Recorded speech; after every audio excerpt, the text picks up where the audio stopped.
एक समय की बात है। एक शहर में एक बर्फ की गुड़िया थी जिसका नाम ठंडी थी। ठंडी बहुत ही सुंदर और प्यारी थी और वह हमेशा अपने दोस्तों के साथ खेलती थी। एक दिन एक शैतानी जादूगरनी ने ठंडी को देखा और उसने सोचा कि वह ठंडी को अपने कब्जे में कर लेगी। जादूगरनी ने ठंडी को एक जादू की गोली दी और ठंडी उस जादू के तहत आ गई।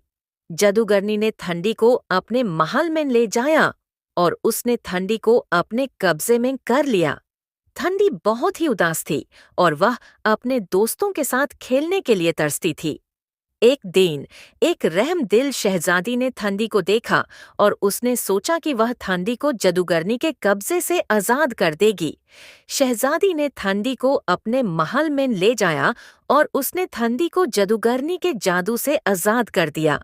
ठंडी बहुत ही खुश थी और वह शहजादी के साथ खेलने लगे।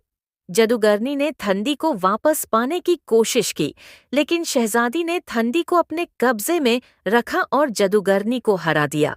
इस कहानी से हमें यह सबक मिलता है कि हमें हमेशा अपने दोस्तों के साथ खेलना चाहिए और किसी को भी अपने कब्जे में नहीं करना चाहिए।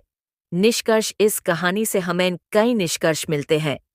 एक, दोस्तों के साथ खेलना। हमें हमेशा अपने दोस्तों के साथ खेलना चाहिए और उनके साथ मिलकर रहना चाहिए।